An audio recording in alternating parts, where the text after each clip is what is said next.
Babilônia. Então, estaremos aí tratando desse tempo da história, um tempo difícil por conta dos pecados. Agora, eles estavam sofrendo as consequências da desobediência a Deus. Apesar de Judá ter sido levado cativo pela Babilônia e não pela Assíria, também sofreu ataques dos assírios e pagou tributos por algum tempo, porque naquela época a Síria era uma potência, né? No período do rei Uzias, 790 a 740, Tiglat-Pileser III luta contra Judá e prevaleceu. No período do rei Acaz, 735 a 715, Acaz, Tiglat-Pileser II recebeu o tributo de Judá, em 2 Crônicas 28, 16 ao 21. Nós vemos ali algumas lutas do rei Acaz também, com a Síria. E o cativeiro de Judá, que é o rei do sul, se dá no período, já inicia aí no período de Ezequias, em 515 ao 686, Senaqueribe está ali, o rei da Síria, está lutando contra Judá, porém saiu derrotado nessa batalha. Então, nesse período aqui, a Síria estava afrontando o reino do sul, mas o reino do sul, Judá, foi levado pela Babilônia e não pela Assíria, muito embora tenha sofrido vários ataques. No período de Manassés, o rei da Assíria, Assurbanipal, invadiu Judá e levou seu rei cativo, 2 Crônicas 33, 11 e 2 Reis 21, 12 ao 18. Acredita-se que esse foi o último ataque da Assíria contra Judá. A partir de então, a Síria entrou em período de decadência e foi dominada por Nabopolassar, dos 626 ao 605 a.C., e rei da Babilônia, que com o auxílio dos medos sacudiu o jugo assírio, conquistando e destruindo Nínive. Nínive era a capital da Assíria. Seu filho Nabucodonosor regeu o império, foi no reinado de Nabucodonosor, o principal rei babilônico, que o império se expandiu muito, sucumbindo assim à Síria. Seu reinado vai desde 605 a 562 a.C., e foi esse o rei babilônico que invade Judá e leva o povo judeu para o cativeiro na Babilônia, e esse cativeiro se dá em várias etapas. A primeira etapa do cativeiro se dá no ano 609, Nabucodonosor subjugou Jeoaquim, este permaneceu na terra e Judá passou a ser tributária da Babilônia. Apesar do rei ter permanecido na terra, 2 Reis 24:1, Nabucodonosor já nesse período levou alguns da linhagem real e dos nobres, Daniel 1, 1 ao 3, depois de 3 anos de vassalagem, ou seja, de sujeição à Babilônia, Jeoaquim rebelou, procurando livrar-se do jugo babilônico, porém a rebelião foi sufocada e Jeoaquim levado cativo. Essa história está registrada em 2 Reis 24:1. Acredita-se que por causa dos ferimentos, Joaquim morreu durante o percurso de Judá à Babilônia, cumprindo-se a profecia de Jeremias, capítulo 22, 18 ao 19, e aí ele foi sepultado como jumento. Significa dizer que não houve uma sepultura digna, né? Enterrado, um enterro decente. Naquela época isso era muito importante para, naquela cultura, ser enterrado com dignidade no sepulcro dos pais, né? Ser sepultado como um animal significa dizer que foi sepultado sem nenhuma honra. Então, no reinado de Joaquim, Jeconias, 1 Crônicas 3,16, Nabucodonosor subiu novamente contra a Babilônia, que talvez por causa da rebelião do rei de Judá. O texto informa que o rei colocou resistência à tropa babilônica, mas rendeu-se juntamente com toda a sua família, 2 Reis 24, 11 ao 15. Depois desse acontecimento, o rei da Babilônia constituiu Matatias como monarca sobre Judá, que teve seu nome mudado para Zedequias, 2 Reis 24, 17.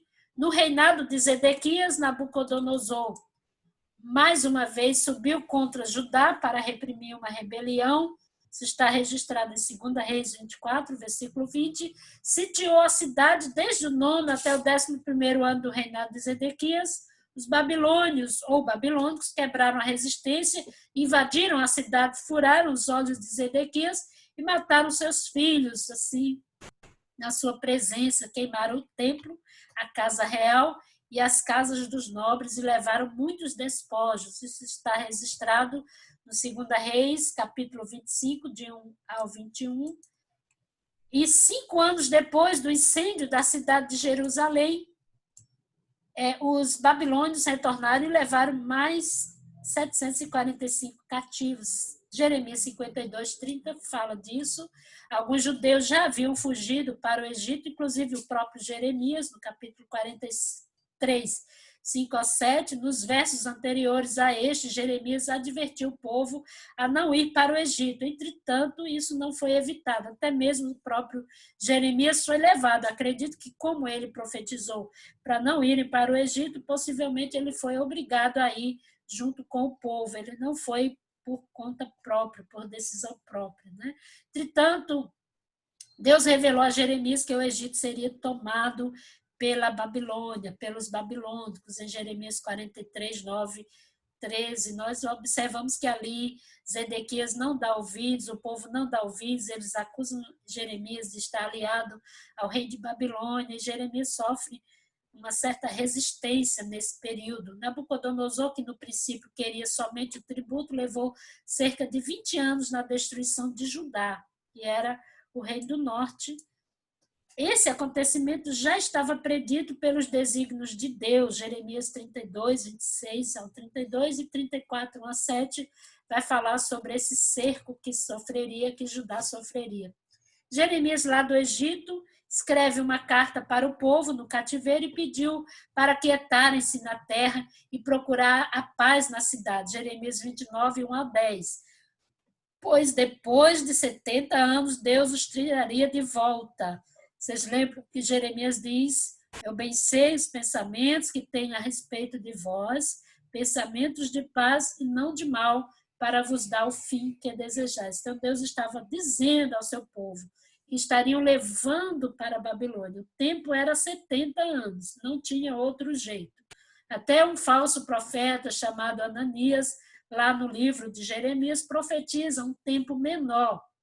Mas Deus manda Jeremias voltar, quebrar o jugo daquele profeta e dizer que a profecia, o cativeiro duraria 70 anos. Então, esses 70 anos são contados desde o ano 609, inicia o início da invasão babilônica, até 539, antes de Cristo, início do reinado de Ciro, rei da Pérsia, quando deu-se a queda do Império Babilônico e a libertação, o retorno dos judeus para reconstruir a cidade. Nós temos aí alguns profetas do exílio, da invasão e do exílio, o próprio Jeremias, nós já falamos, ele advertiu repetidamente que Jerusalém seria tomada e seus habitantes seriam exilados para a Babilônia.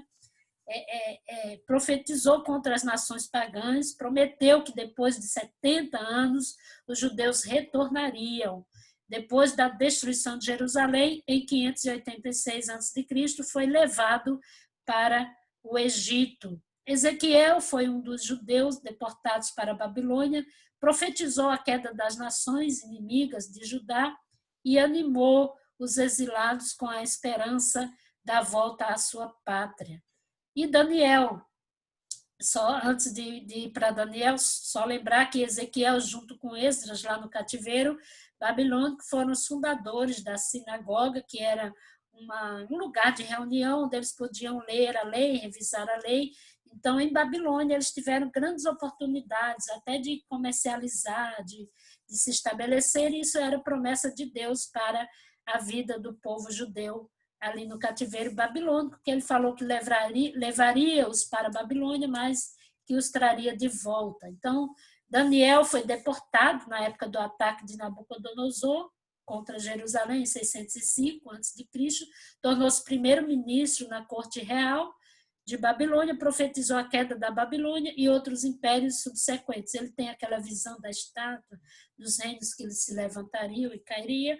Daniel, um grande profeta, um estadista, um profeta escatológico, tem gente que fala, Daniel não foi profeta, mas ele foi um grande profeta, porque Deus falou que não faria coisa alguma sem revelar a seus servos, os profetas, e esse é, sim, um grande profeta. Ele profetiza, Daniel tem a visão das 70 semanas, dos últimos tempos, então Daniel é, sim, um grande profeta de Deus levantado para esse tempo, um homem de Deus que faz o rei confessar que não se adore a outro rei, senão ao rei de Daniel. Então, mais uma vez, aquela afirmação que eu tenho sempre falado para vocês, basta um homem fiel para ser usado por Deus para mudar a sorte de um povo, de uma nação, de um império incrédulo. Quando Deus tem homens com quem ele pode contar, coisas boas podem acontecer, que ele nos ajude, né?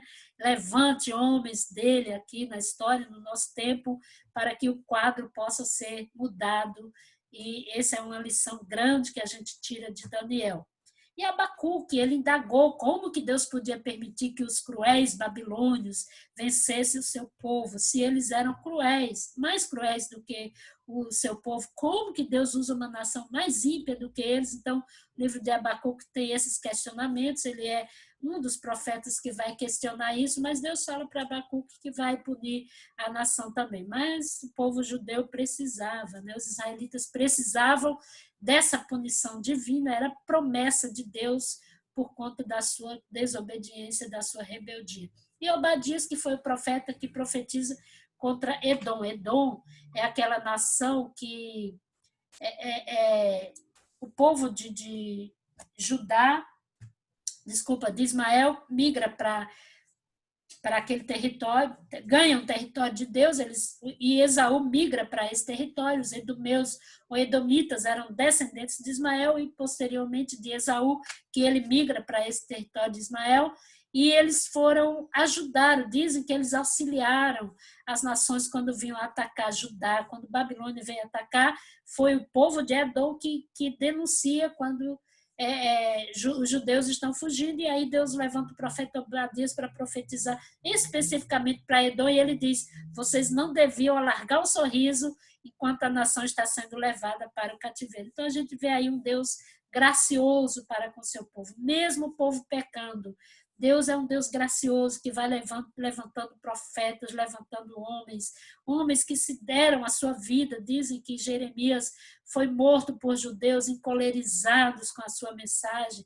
Tantas outras histórias de homens que se deram por essa causa, porque o próprio Deus está levantando esses profetas, esse movimento profético acontece todo aqui nesse tempo político, nesse tempo de dominação da Síria, da Babilônia, para mostrar ao seu povo que Deus estava interessado na restauração, Deus estava interessado no seu povo. Encerramos assim a nossa aula sobre o cativeiro do sul, Judá, e daremos início na próxima aula com os livros de Esdras, Neemias, o período de restauração, que é um período magnífico, um período gostoso, onde a gente vê a nação de Israel voltando do cativeiro, que foi tão cruel. Você lembra do Salmo 137, que eles choram, dizem, junto aos rios de Babilônia, nos assentávamos e chorávamos, lembrando-nos de Sião. Aqueles que nos levaram cativos nos pediam cântico. Como cantaremos ao Senhor em terra estranha? Penduramos nossas harpas e choramos. Então eles clamam a Deus que levante um, que deem com seus filhos nas pedras, consoante eles fizeram a nós. E ele faz essa oração para Edom. Olha aqui a oração que eles fazem para Edom, para que Deus punisse Edom por causa da sua prepotência, e possivelmente eles viram, né? Já falei sobre isso para vocês, os seus filhos sendo mortos nas pedras. Então foi um período de muita dor, muito sofrimento, muitas perdas, mas Deus tinha promessas de restauração, de retorno para o seu povo, e ele vai cumprir as suas promessas. Temos a história linda de Esdras reedificando o templo, de Neemias restaurando os muros, e de Esté sendo usada por Deus para dar livramento a judeus que ficaram ali na cidade de Suzã. Então, até a próxima videoaula. Deus abençoe. Bons estudos aí para vocês, em nome de Jesus. Nós vamos estar encerrando essa aula e dando continuidade à próxima videoaula.